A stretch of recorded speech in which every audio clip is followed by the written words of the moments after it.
Nah, jadi ternyata kalau kita mau belajar dari Rasulullah, tanda keislaman kita adalah nomor satu kalau kita sungguh-sungguh makan, sungguh-sungguh masak, sungguh melakukan apa saja sungguh-sungguh. Ya, pelawak yang sungguh-sungguh itu kan pelawaknya terus tidak lucu, gitu. Bermain sepak bola yang sungguh-sungguh bukan berarti dia terus tegang di kanan oper bola. Jadi kesungguhan tolong di cara tepat. Jadi nomor satu sidik, nomor dua amanah. Amanah itu adalah aplikasi kesungguhan tadi menuju kemaslahatan. Jadi saya bisa berlatih sungguh untuk sayur untuk sayur bening misalnya gitu ya. Tidak cocok sayur bening pakai sambal terasi umpamanya. Jadi itu semua adalah perjodohan-perjodohan atau harmoni-harmoni dari yang gede sampai yang kecil-kecil seperti sayur tadi. Nah, Rasulullah adalah orang yang sangat membangun harmoni dalam hidupnya. Tetapi ilmu tentang harmoni, pengetahuan tentang harmoni ini sangat jelas bahwa bahasanya bukan harmoni tapi amanah. Ya saiki nek lombok campur tahi kan ndak amanah namanya. Kan gitu. Atau apa? Nasi goreng kok dikasih sayur lodeh kan ya ndak amanah. Jadi amanah itu begitu luasnya. Tapi sebelum amanah harus punya yang diamanahi apa? Yaitu hasil dari kesungguh-sungguhan, sidik tadi. Setelah itu dia juga harus punya teknokrasi dan strategi yang disebut tabligh. Tabligh itu kita mungkin sudah amanah mau bersedekah, mau menolong orang, tapi kita tidak tabligh, tidak punya ketepatan sosial. Misalnya kita punya lembaga dana, kita punya lembaga sedekah, kita punya lembaga duafa apa segala macam, tapi tidak kita sampaikan secara amanah dan tidak tabligh, artinya bukan itu yang memerlukan. Yang kita kasih itu tidak tepat untuk yang benar-benar memerlukan. Nah, oleh karena itu supaya bisa tabligh, sifat Rasulullah yang keempat adalah fatonah. Maka diperlukan kecerdasan. Nah, kalau kita tadi ngomong Islam bukan ilmu, tetapi dia adalah sumber ilmu. Dia adalah mata air ilmu. Maka mata air itu bisa dibuka, bisa dibancarkan, bisa digali, bisa dipancurkan melalui atau dengan alat yang namanya fatona, kecerdasan. Ya. Nah, zikrullah itu adalah output dari kecerdasan manusia. Kecerdasan itu salah satu disiplinnya adalah ingat tadi itu. Misalnya, ini improvisasi penyanyinya ke sini, maka gitarisnya punya kecerdasan untuk pindah grab misalnya gitu ya. Itu kecerdasan. Nah, setiap manusia harus mengasah kecerdasannya. Jadi sebenarnya kurikulum pendidikan Islam sebenarnya kan nurutin itu aja. Diajari anak-anak, diajari sungguh-sungguh, diajari amanah, kemudian diajari tabligh, kemudian akan ada hasil dari fatonahnya, kecerdasan. Jadi orang ingat Allah, zikrullah itu adalah paralel atau berbanding lurus dengan tingkat kecerdasannya. Semakin dia cerdas, semakin dia sering ingat Allah. Abu Bakar As-Siddiq memerlukan proses budaya atau kultural untuk ingat Allah, untuk zikrullah. Kalau Umar membutuhkan peristiwa-peristiwa radikal dan tabrakan-tabrakan sehingga dia sadar Allah.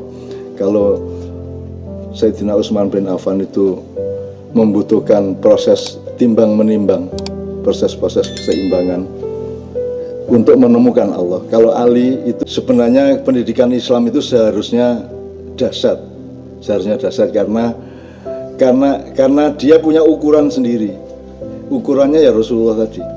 Ukurannya sarjana adalah kalau dia sudah sungguh-sungguh dan kesungguhannya itu amanah, dan amanahnya itu dipertimbangkan dan diperhitungkan secara tabligh sehingga kecerdasannya itu bermanfaat kan gitu.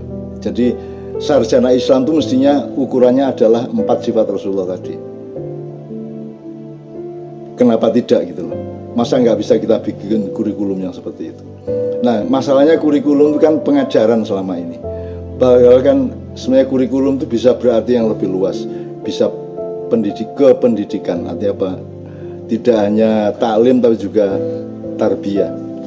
Tarbiyah atau takdib. Takdib itu memberadabkan, atau kalau tarbiyah itu menjadikan kita terdidik terus-menerus untuk melakukan sesuatu dan untuk memutuskan sesuatu.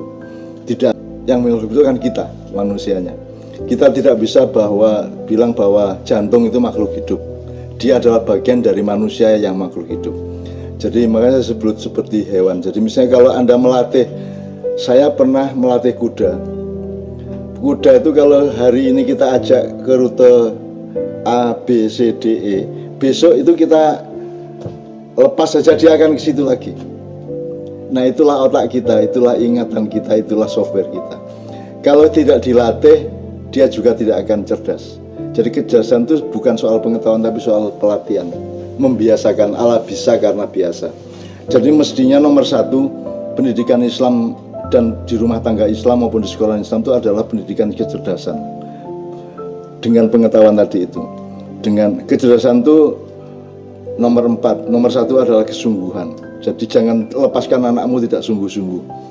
Apa saja. Pokoknya pendidikan nomor 1 bukan kelakuan baik, itu kan output. Pendidikan nomor 1 adalah kesungguh-sungguhan. Terus punya orientasi dalam sungguh-sungguh itu untuk apa. Begitu untuk apanya tidak tercapai berarti tidak lulus sungguh-sungguh.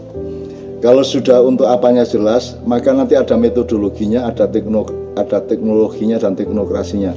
Bahwa untuk presisi menuju sesuatu hal itu kan ada strateginya, ada tekniknya, itu namanya tablik. Itu yang kalau di kalangan kaum intelektual disebutkan sebenarnya semakin intelektual seseorang semakin dia mudah dipahami kan gitu. Tapi kan sekarang terbalik, semakin intelektual semakin sukar dipahami. Kan rumusnya kan seperti zaman Marquesot dulu di Patang Puluhan, rumusnya bukan kamu sekolah untuk dipahami, kamu sekolah itu untuk memahami. Maka ketika Marquesot menginterupsi diskusi mahasiswa di Patang Puluhan, mereka kemudian terdiam semuanya karena Marquesot ngawur ngomongnya menurut mereka. Terus saya bilang, loh, kowe iki sing bagian sekolah, sing bagian pinter kok kowe njaluk dipahami Marquesot sementara kowe ora belajar memahami Marquesot. Begitu. Saya ingat kok sore-sore kok ada Mas Toto segala waktu itu. Jadi, nah makanya Rasulullah kan tabligh itu artinya kamu profesor kayak apapun kamu bisa ngomong sama tukang becak dan dia paham, gitu loh. Karena tingkat kecerdasanmu itu ditentukan oleh persyaratan 3 tadi, sidik, amanah, tabligh, baru fatona. Kalau kamu tidak akurat dan kalau mentang-mentang kamu sudah profesor doktor terus kamu tidak bisa dipahami oleh seorang petani di dusun, berarti kamu tidak melewati 4 tahap tadi. Oleh karena itu orang pinter adalah sebenarnya nek pinter jadi acuan ya. Orang pinter adalah orang yang seperti Nabi Sulaiman sama semut aja bisa dipahami. Sama burung aja bisa dipahami. Burung aja paham omongan Nabi Sulaiman atau apa yang dilakukan Nabi Sulaiman. Nah itu kan lambang intelektual. Sekarang kan enggak. Sekarang orang yang harus menyelesaikan diri kepada kaum intelektual, bukan kaum intelektual menyelesaikan diri kepada rakyat.